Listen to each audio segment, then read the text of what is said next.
Chers amis, bonjour. Alors on arrive bientôt au printemps, hein, vous voyez, oui, il y a déjà les fleurs et les papillons.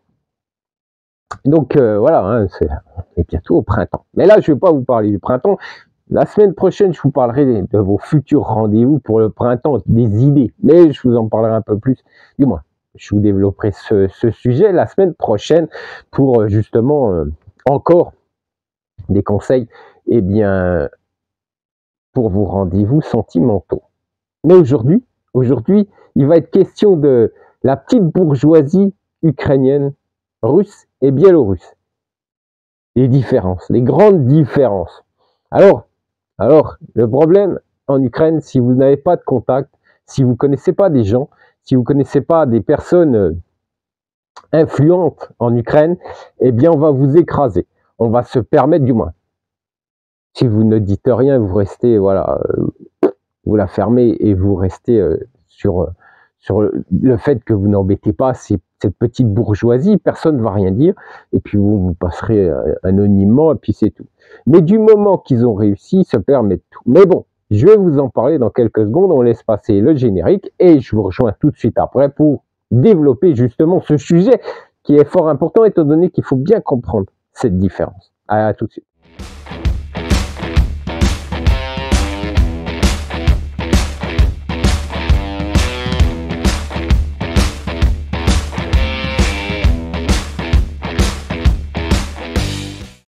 Allez, c'est la fête, c'est la guerre, tout le monde veut s'en mettre plein les poches. Voilà, toute la petite bourgeoisie et les riches ukrainiens, et même russes, hein, soyons clairs, tout le monde veut s'en mettre plein les poches, tout le monde veut en croquer.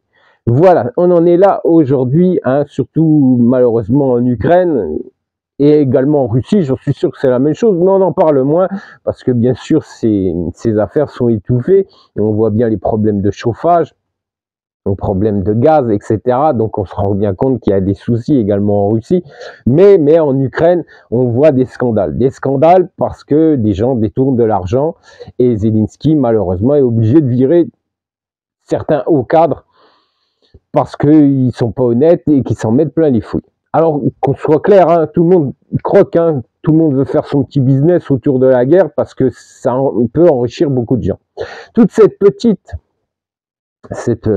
bourgeoisie veut aussi en croquer, hein, on est bien d'accord. Alors il faut bien comprendre cette grande différence. Alors on sait qu'à l'époque de l'ex-URSS, eh bien c'était l'État qui gérait le business. Voilà, il y avait le job, différents jobs, hein, on comprend bien, différents statuts sociaux par rapport au travail, mais les terres appartenaient à l'État, le business appartenait à l'État, les maisons appartenaient à l'État, tout appartenait à l'État, mais vous aviez bien sûr des diplômes et vous aviez la possibilité de faire ingénieur ou travailler en usine. Voilà, différentes professions, différents statuts sociaux, mais tout appartenait à l'État, les usines, les entreprises, le business, tout appartenait à l'État. Ensuite, le mur est tombé, l'ex-URSS est tombé avec, et on s'est retrouvé avec des hommes et des femmes qui ont voulu en croquer, qui se sont dit, bah moi je veux avoir les mêmes richesses qu'en Europe et je veux en croquer. Alors ceux qui ont réussi très bien, hein, qui ont une grande réussite sociale, et je peux vous assurer qu'en Ukraine, en Russie, on le sait tout de suite qu'ils ont une réussite sociale, et puis il y a les petits qui ont réussi parce qu'ils ont fait du petit business, du petit commerce, et ils font partie de la couche sociale de la petite bourgeoisie, alors que ce soit en Ukraine, en Russie, ou que ce soit tout simplement en France ou au Canada ou dans d'autres pays, ils ont réussi socialement et ils doivent vous devez le savoir. Ça c'est une obligation, ils doivent le montrer. Alors ça, les signes extérieurs de richesse, c'est les champions du monde, les demi-parvenus. Ça, alors là, ça, demandez aux restaurateurs sur la Côte d'Azur, ils vont vous expliquer. Ils vont vous expliquer tellement, à tel point que les Russes ont été obligés de faire un petit bouquin pour le savoir-vivre pour ceux qui allaient en vacances sur la Côte d'Azur. Si, tellement ils se comportaient mal, étant donné qu'ils pensaient que tout leur était acquis sur cette petite bourgeoisie, aussi grande bourgeoisie, où ils pensaient que le fric, eh bien, leur donnait tous les droits. Alors pas qu'en Russie, pas que dans ces pays-là, parce que du moment qu'ils ont réussi aussi dans d'autres pays, ils pètent plus haut que leur cul. Excusez-moi, hein. Voilà, c'est le terme exact, un peu vulgaire, mais c'est exactement ça, ce sont des demi-parvenus. Ils écrasent les gens. Cette différence entre la Biélorussie, l'Ukraine et la Russie, eh bien, je vais vous l'expliquer dans quelques minutes parce qu'elle est importante à bien comprendre, à bien saisir. Pourquoi je fais cette vidéo? Parce que vous êtes plein. Vous êtes plein d'une petite bourgeoisie qui se permet de vous écraser. Alors, c'est pas en Russie ni en Ukraine, ça se passe, c'est en France. Voilà, elle se permet de vous insulter parce qu'elle a une réussite sociale. On s'est permis aussi de m'insulter parce que j'ai ouvert ma gueule et je me suis exprimé sur certains sujets et que cette petite bourgeoisie était offensée parce que moi, petit français, je me suis permis de dire des vérités. Donc, on a tenté par tous les moyens de faire fermer ma gueule. Parce que du moment où ils pensent que vous n'avez pas réussi socialement, vous n'avez pas la même réussite sociale que vous devez vous taire. Vous ne devez pas vous permettre d'insulter ou de critiquer ce qu'ils font. Vous n'avez pas le droit. Vous avez seulement le fait de se taire, de vous taire. C'est comme ça, c'est la mentalité ukrainienne. Que ce soit en Ukraine, en Russie, parce que c'est également la mentalité russe, hein, que ce soit en Canada, ou en France, en Europe de l'Ouest ou sur d'autres continents, du moment qu'ils ont réussi, ils peuvent tout se permettre et vous n'avez pas le droit de les critiquer ni de montrer du doigt leur façon de faire. Vous n'avez pas le droit étant donné qu'ils ont une réussite sociale. Vous n'avez pas le droit étant donné que eux savent, eux peuvent faire, eux ils ont les contacts, et eux ils ont les connaissances et vous, pour eux, vous n'êtes rien du tout. Rien. Vous n'êtes rien. Vous n'avez pas les connaissances, vous n'avez rien du tout parce que eux le pensent. Et c'est comme ça. C'est comme ça, c'est dans leur mentalité. Alors pas tous, hein, soyons clairs, hein, pas tous ne sont ainsi, mais souvent, malheureusement, eh bien, ils se comportent de cette manière. Il faut savoir qu'à une époque, à l'époque de l'ex-URSS, il n'avait rien, c'est l'époque de la quarantaine, parce que ensuite, la génération qui est venue après, celle de 30 ans ou de 20 ans, eh bien, n'ont pas connu tout ça.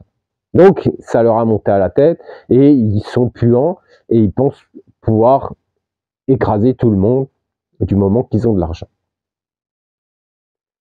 Je vais vous donner une petite anecdote qui s'est passée en Ukraine il y a quelques années. Des amis, vous savez qu'il y a ma meilleure amie hein, qui connaît tous les juges, avocats en Ukraine, qui connaît businessman, etc., et les hommes politiques. Et il y a également des amis à mon épouse qui ont réussi socialement, qui ont un business à Dnipro, qui ont une maison, il était à l'époque député, je ne sais pas si ça est encore le cas, et il côtoyait bien sûr certains hommes d'affaires qui ont réussi socialement à Dnipro.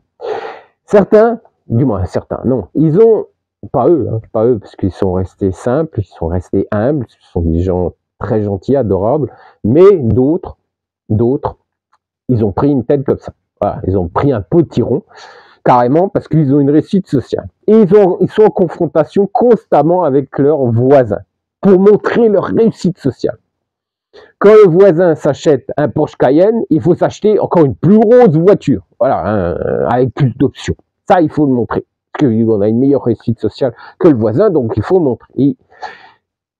On achète pour le fils une moto, et ben les voisins vont acheter une plus grosse cylindrée pour montrer qu'ils ont mieux réussi que leurs voisins. Et c'est comme ça constamment, à tel point qu'ils sont totalement endettés parce qu'ils ont fait des prêts pas possibles à la banque pour montrer leur signe extérieur de richesse et pour montrer que tout simplement ils sont plus riches que leurs voisins. Ça, c'est l'Ukraine. Mais ça aussi, c'est la Russie. Je ne jette pas la pierre aujourd'hui sur l'Ukraine, vu ce qui se passe, vu la situation catastrophique, mais il faut bien comprendre que la petite bourgeoisie continue à s'enrichir sur la guerre et les gros friqués s'enrichissent aussi. On est bien d'accord. Continue, même s'il y a la guerre, même si le peuple souffre, il continue à s'enrichir d'une manière ou d'une autre. On le voit hein, sur les chaînes YouTube, on le voit également sur les journaux. Alors on voit aussi qu'il y a un problème de chauffage, de gaz, etc. Mais En Russie, c'est plus étouffé. Mais en Ukraine, l'information eh bien, n'est pas étouffée, sort du pays, parce que Zelensky n'a rien à cacher. Et on se rend compte qu'il y a toujours des gens qui se font du fric sur la guerre parce qu'ils pensent qu'à leur gueule. Voilà, ça aussi, ça me pose problème par rapport à la mentalité ukrainienne, mais la Russie, c'est pareil. Alors on va venir sur le fait de la Biélorussie aujourd'hui. La Biélorussie, la grosse différence. Alors peut-être pas par rapport à la mentalité, peut-être qu'ils seraient exactement les mêmes, hein, soyons clairs, hein, mais il y a un fait qu'il faut prendre en considération. Moi j'ai vu une femme d'affaires qui a un 4x4 énorme, quoi. Mais un truc, on dirait carrément une caravane. Quand vous descendez de sa voiture, vous devez faire ni plus ni moins du toboggan. Tellement elle est haute. Elle m'a emmené. Voilà. Bon, elle est magnifique, elle est superbe, une quarantaine d'années, elle est splendide, mais bon, la petite, bon, elle est grande. Mais quand vous avez l'impression d'être carrément dans votre salon, quoi. Donc c'est énorme, c'est énorme. Par rapport à la banquette et tout. Bon. Mais c'est un style, quoi.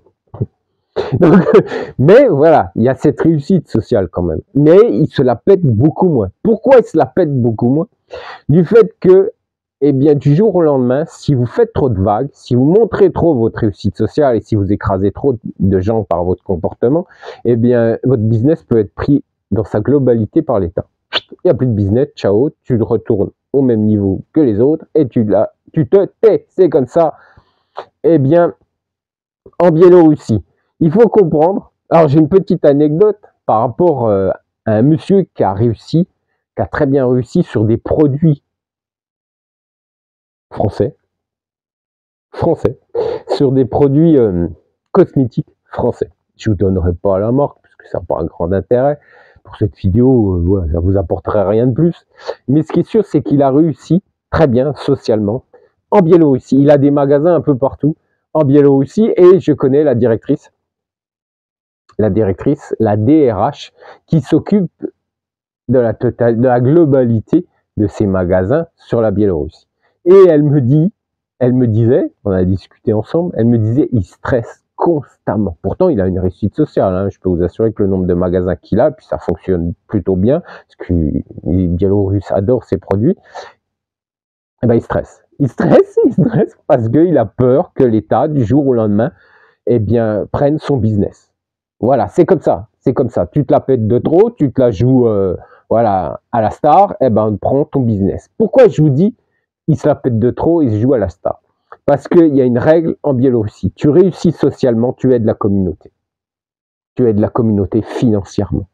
S'il y a besoin de mettre de l'argent pour reconstruire un bâtiment public ou aider la communauté, par exemple juste pour un terrain de foot, eh ben, ces riches hommes d'affaires ou cette petite bourgeoisie doit mettre la main au portefeuille. C'est une obligation en Biélorussie.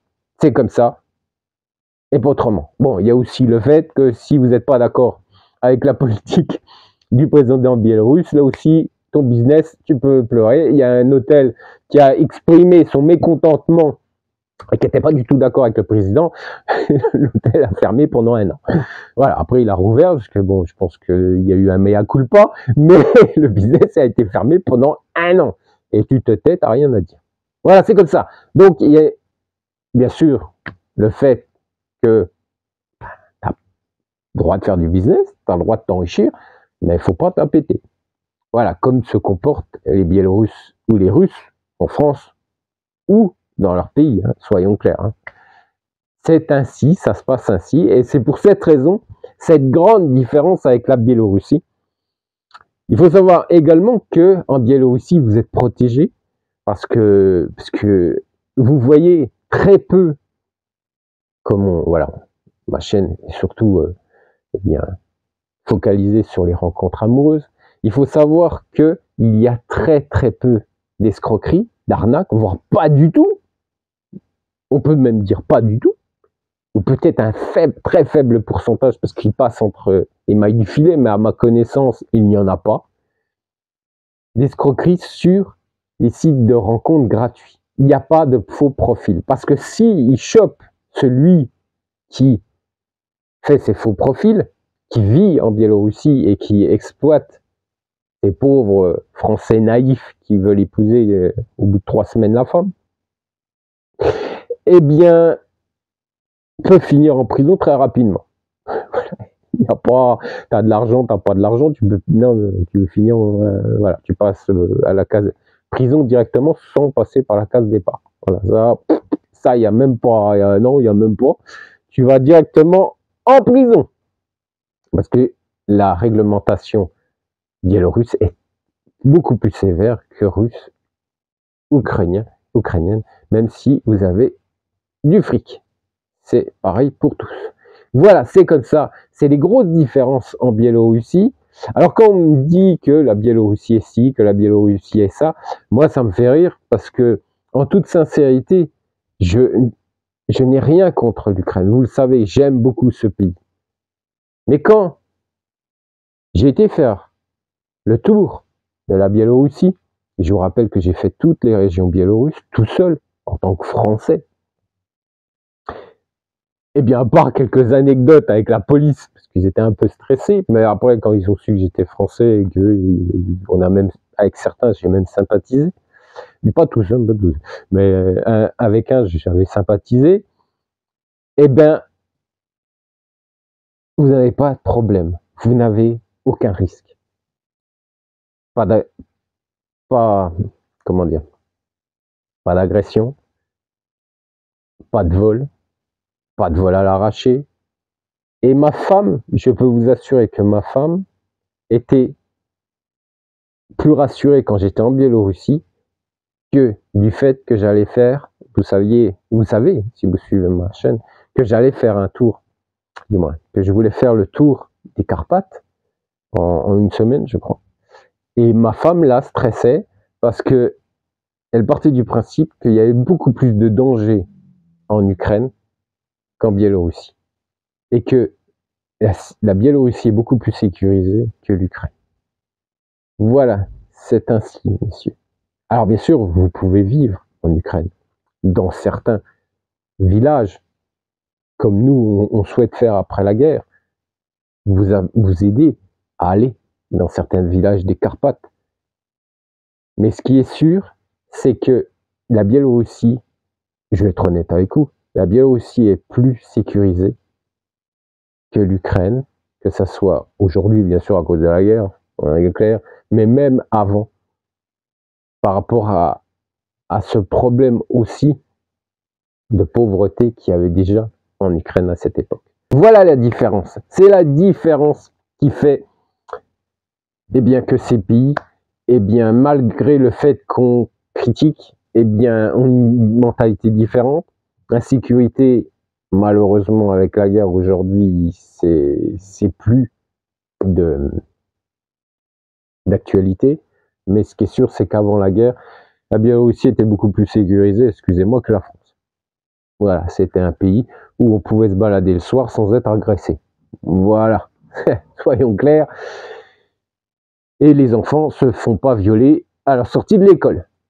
Voilà, ça aussi, il faut bien le comprendre. Donc, et le Canada, je peux vous assurer qu'on dit que c'est l'Eldorado, mais dans les grandes villes, moi j'ai mon beau-frère qui a été, il est revenu illico presto au bout d'1 mois, tellement il a eu peur de ce qui se passait dans certaines villes. Voilà, des toxicos de toute origine, des vols, horrible, vu ce qu'il m'a expliqué, atroce. Donc, je peux vous assurer que certains se permettent d'insulter la Biélorussie. Eh bien, je pense qu'à un moment donné, il faut savoir ce qui se passe aussi dans son pays. Voilà, messieurs, je vous rappelle que tous les vendredis, je poste mes vidéos. Je vous rappelle que vous avez bien sûr le blog de mon épouse pour vous aider à mieux comprendre la mentalité des femmes de l'Est. Et puis, bien sûr, sa chaîne YouTube où vous retrouvez tous les profils biélorusses tous les vendredis. Et puis, bien sûr, les réseaux sociaux, Facebook, Instagram, etc. où vous nous retrouvez. Je vous souhaite à tous un bon week-end. Je vous dis à vendredi prochain. Et puis, bien sûr, avec un nouveau sujet. Pour vous aider à mieux comprendre cette mentalité d'Europe de l'Est. Je vous dis à très bientôt. Allez, ciao!